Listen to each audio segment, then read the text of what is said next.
Hey, welcome to Getting to Market. I'm Nate. This is John. How are you doing, John? Hey, Nate, I'm doing fine. Good to see you. Good to see you too. So, what is this podcast? If there's anybody new who happens to be listening to this, I don't know why you would pick this as a first episode, but what is this podcast about? This podcast, our tagline is for when your role is real, your job is real, but your role is negotiable. Generally talking through, I'm in product management, you're in product marketing.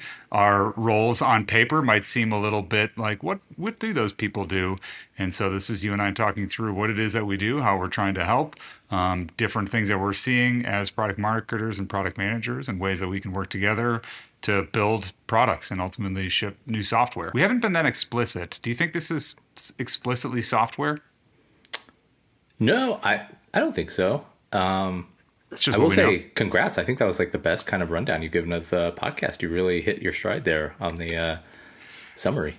Thank you. I'll get the tagline one of these days. Yeah. I didn't even have to read it on a screen. That was just off the dome. I'm getting better at this. Yeah, just reading the tattoo on your arm. That's okay. Yep. A lot of people don't know this about you. You do work pretty crazy hours. Like, I feel like I can ping you with a question at kind of between the hours of 7 and 9 or 10, 7 in the morning and 9 or 10 at night, and you'll answer. I mean, do you feel like that's accurate? You burning the candle at both ends? I probably do. I would say I'm one of the things I love about remote work, which could be a whole other topic, but the flexibility in scheduling is really nice. So I do Yeah. a lot of things throughout the day as opposed to a concerted, 10 hours of work, Yeah. with a lunch, whatever in between. So that means that a lot of times I'll bounce around and just like you're saying, like respond to a couple things here and there, some stuff at night. I'm pretty disciplined in not having my phone in my room. So we don't, like I won't sit on my bed and like first thing check email in the morning.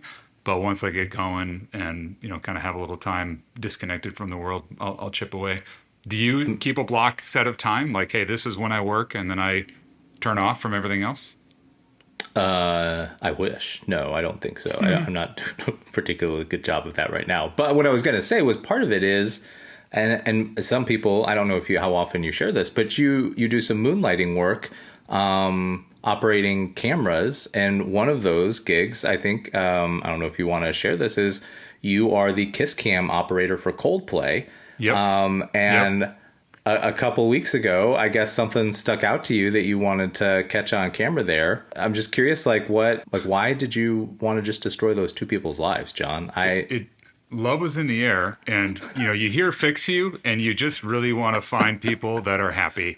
And Yeah. I thought that I was doing, and this is my version of a one-hit wonder. I don't know where I go from here. When you reach the peak of kiss Yeah. cam operator, what happens do from you here go? on out? Yeah. Yeah, I guess you could move to Bruce Springsteen. I will say, though, I wonder if some of it is because of the astronomer competitive startup you're trying to start, and that was sort of your reasoning for pointing the camera that way. But Yeah. If I were a more clever person, I'd come up with a joke that's about deep sea diving as opposed to astronomy, but I got nothing. James Cameron and I are going to make something awesome about data. It's going to rule. when he's done with like Avatar 10, yeah. All right. Well, I think we have an interesting episode today. It's a little bit different than some of our other formats, but one thing that we've kind of bounced around between the two of us is the idea that that brand and features play various roles in the buying process. And sometimes I think one or the other kind of takes the forefront. And we have a couple of products that we picked out today. So today's episode is about when we have made purchases more based on the features than the brand. Although I did have a thought when I was thinking through what I bought, which was sometimes the brand is the feature, which we can talk about maybe in the brand episode. But there were a couple that I thought of where it wasn't even like the brand itself or like the feelings I have about the brand, but more about Right. what the brand means for like ecosystem type stuff. So what do you have first? What's your first one? The first one that came to mind when you asked this is I was looking for a truck. And I don't necessarily know why I was looking for a truck. This is probably 7 years ago. I think we bought our trucks. So I was looking for trucks. I didn't know anything about trucks. I still don't know anything about trucks. And I went to the car dealership and they said, hey, what are you looking for in a truck? And I said, I want a backup camera and I want to not have to plug my phone in to play music. And the sales rep looked at me and was like, that's all of them. Any single one. And so this was our truck is a 2014. And so by that time, I mean, that just was every single vehicle. And so it was really funny that the features of the vehicle, I wanted it, I think a little bit just because I'm tall. And so I wanted to be able to get into it and that sort of thing. So it was a funny, when you think about features that you would look for when you're making a purchasing decision, what stuff you'd have. The features that I wanted were pretty much plain Jane for literally everything. And then I ended up purchasing on color. It was just like, how about that black one? And they're like, okay, that's great. And that was that. So it was almost, this is the opposite of your example. I got home and yeah, we have 4 kids. And my wife said, oh, great. Like, yeah, I like it. Does it have enough seats for all of us? And I thought, I don't know. And so luckily enough, the middle seat kind of tips up. And so it can be, all 6 of us could fit in it. I did have features in mind. None of them were the things that maybe someone would typically look for when buying that product. Yeah. Well, so how did you decide what car dealership to go to? Because you weren't doing it based on brand. Did you just pick, I assume, Ford? I did pick Ford. My grandpa bought a Ford when I was a kid, and I thought that was pretty cool. That was it. Yeah. As maybe is well established, I wasn't looking for anything specific. If anyone wants to fight me, Ford versus Chevy, there's a lot of better ways they can spend their time. I'll just give up on that one. It was what my grandpa had. I liked it. I wanted it. And that was kind of it.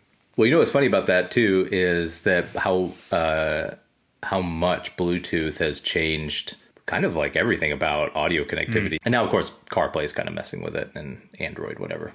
That's what I was going to ask. Like, would you buy a vehicle now if it didn't have CarPlay or Android? Like, is Bluetooth the old thing?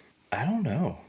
That's a good question. I would be hesitant to buy it just because it's convenient. There's some operational security concerns with connecting your phone to your car because it basically just kind of gives access to all the data. Oh, sure. I think once you've connected it. But it's tough because, like, playing music and stuff, like the kids, like, oh my God, I don't know if you listen to Kids Bop, but it's very easy to pull up on Apple Music. So it would be tough to kind of part ways with that, I think. But with Bluetooth, I guess you could get by. One of our cars doesn't have CarPlay, so I guess we do live that life now. Whoa, you're a Luddite. All right, mine is, and I brought it here. I don't know if you have these, John. These are Trek. I think they're Trek's Aftershocks headphones. Oh, yeah. Yep. You have some of those? I got Wild Horns.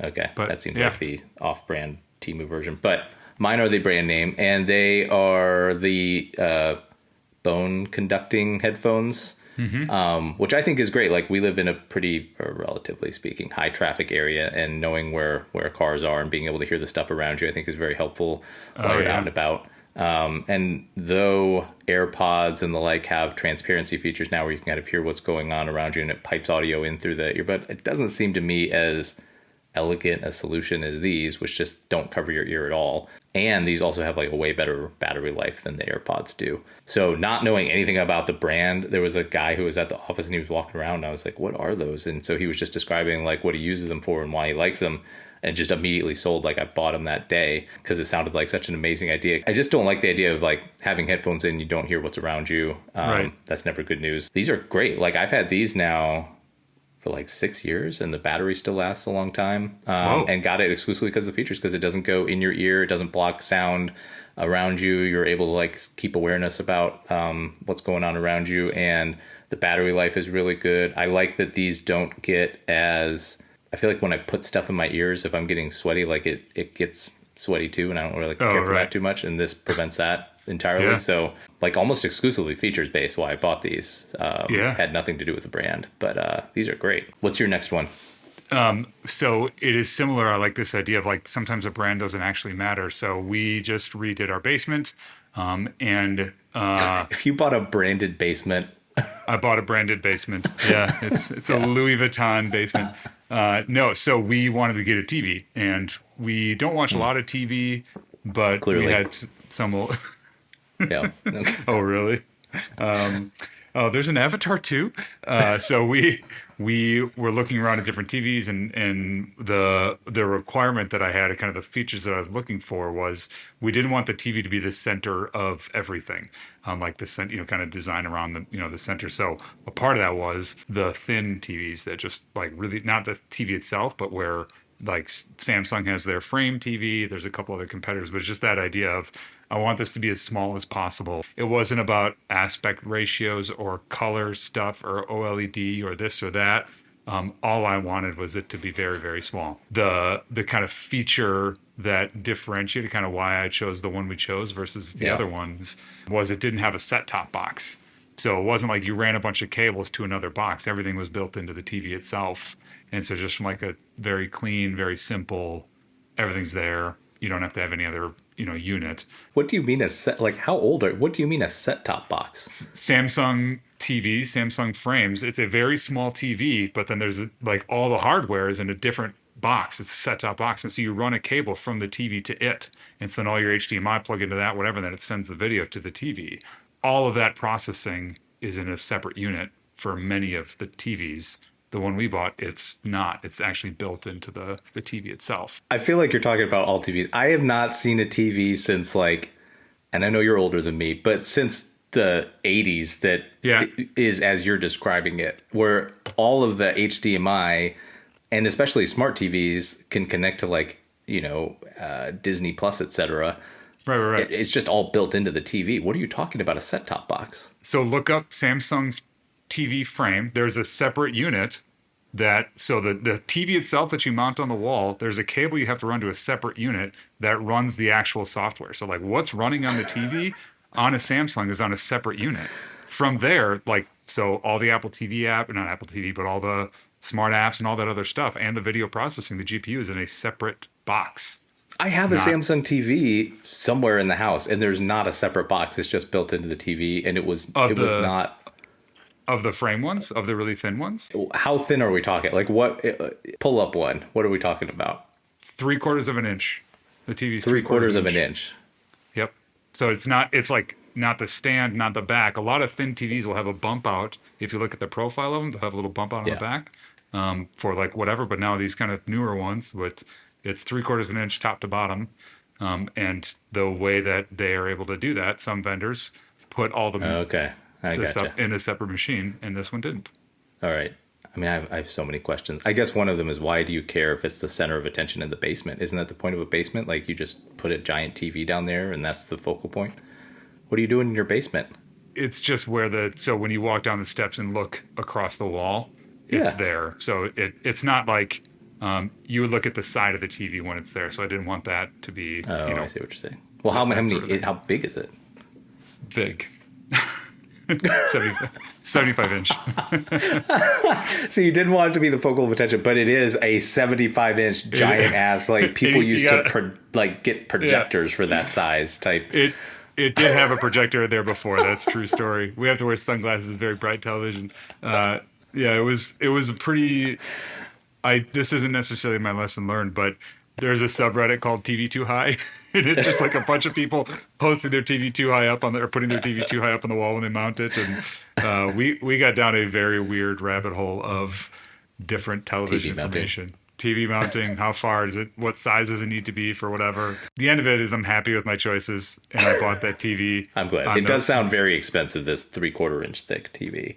Not that bad. TVs are a lot cheaper than I remembered them being when I bought one last. I feel like we're off the topic of things we bought on features. I'd explain how televisions work to you, which may be its own episode. I don't even know. So my second one is, this is also just purely feature-based, but do you have one of these? These are a car jump starter built-in battery. Oh. So you just it's just a battery that's powerful enough to send a charge through these jumper cables. You just hook it up to your battery. You don't need a separate car that's running to jump your car. Yep. If anyone has ever had the experience of a child who just leaves the lights on in the back of the car overnight and you arrive to a dead car, this is a great purchase. I think it was like $100. I feel like they're cheaper now, but this is amazing. Like, this has jump started our car multiple times, and it can do it multiple times off a single charge.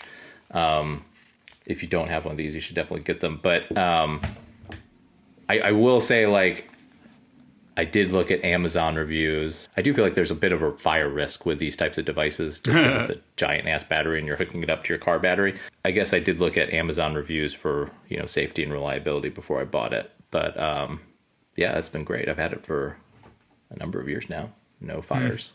Have you ever bought one of these? You don't have one? Yeah, we had one in the van. Okay. I had it for a while. And Perfect. it was really, really nice. You bought for brand on that. Why did we? I think we bought for convenience. It was like, when you talk about product placement and where on the shelves things are across the country, different spots, the home improvement store in the north is Menards. Menards is they're huge. Save good money at Menards, yeah. Save good money at Menards. Thank you. We can sing that later. And so like the checkout aisle, like the impulse purchase aisle, especially in the winter months, has those in it because your car batteries will freeze. Oh, yeah. And so like you walk out of Menards, it's like, I do need one of those things. Throw that on there. So I think that's where we bought it. Master Force is the Menards brand. All right. So are those your two? You have any others you thought of? No, but this is not to deconstruct everything, and I feel like we have a habit of doing that. I have been working on this theory. I don't know. It's just been rolling around in my head where features don't matter, especially as you're kind of planning new products and doing stuff. And hey, what do we need to do? What new features do we need to add to drive net new dollars? I almost always go to, well, we have to add new features. We have to make this other thing or get this capability. But a lot of times that's not the cheapest or best way to increase your business or grow your business. Like go to market and getting really efficient and finding how to talk to those different groups would have as much, if not a bigger impact on your overall growth of business than specific features. And so it's just this idea like features don't matter is the, kind of egregious clickbaity way to start the conversation of it's not about just what new features do you have. And you don't only win deals based on the features and capabilities of the products. There's all kinds of reasons you win. And so think about those other things before you chase after new features and do just those. That might not be where you're going with this, but that's where I thought like, oh, this is actually kind of interesting to think through what things I bought on features. And, even in the examples that I had, they're pretty trivial. There wasn't anything like groundbreaking, innovative new features. It was pretty standard. Yeah, that's just a thing. Like Bluetooth. So that is interesting is a because thing. mine are basically exclusively things that exist because the features solve the issue. So if you think about like the headphones, that solves the issue of you're not having earbuds in your ears, so then you're able to hear what's around you. So that is kind of why these headphones exist. And then the car battery just exists so you don't have to rely on, another person being around with jumper cables to start your car. Right. I think maybe you and I fundamentally think about products differently. It's you're just like, what color should I make this? And I'm like, what does this thing need to have for it to solve a problem? There may be an irony in that. Yeah, there's definitely an irony in that. Are you better at my job than I am? So lessons learned. John, do you have one for this week? Yeah, I went to, 10 days ago, as of this recording, I suppose, I went to an AI conference and I learned about prompt engineering and prompt security and prompt injection. Everyone's just putting chatbots on everything, but they're not appropriately segregating the data that they're training the chatbots with from the private data, their personal, or kind of organization data. And so then what they end up exposing is all the benefits of a chat feature about their corporate data. And so one of the ways that they talked about it that made me think of you, I guess, is in all the ways that I think about honored is in competitive intelligence. Go to your competitors and ask the chat how that company's doing against you quarter over quarter. And this person had examples of getting financial information from a competitor of theirs about how they were competing against the business that they were representing.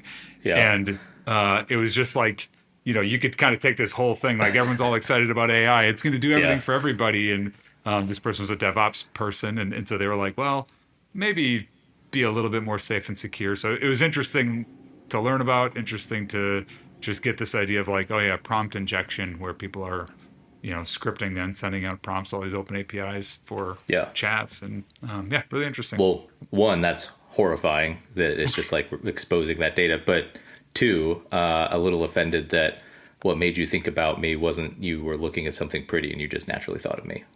But whatever, it's fine. Wasn't the case. My lesson learned is, I'm trying to look at this because I asked it. I was curious whether or not there are more product managers than product marketers. And I was surprised by the results. So there are more product marketing managers, at least employed, than there are product managers. So there's 40, this is according to Claude, which pulled data from Zippia and Bureau of Labor Statistics, in addition to Substack, which is, obviously a fountain of knowledge. 46,521 product marketing managers currently employed in the U.S. Only 43,603 product managers employed in the U.S. Because I've never been someplace where product marketing is a bigger org than the product management org.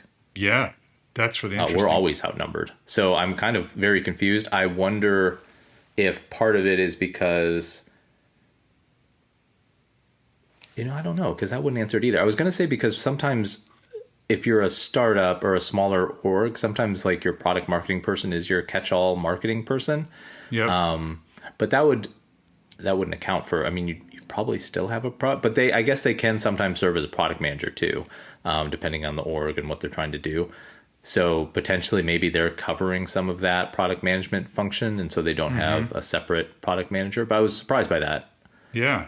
Is that all industries where it's actually like, most of my experience is the same as yours. Yeah. I don't know. And it also said there are more job openings for product marketing roles than there are for product manager roles by a fair margin. So there's 166,000 open roles for product marketing, only 125,000 for product managers. And 46,043 total in those roles today. So there's 3 times as many open roles as there are current filled.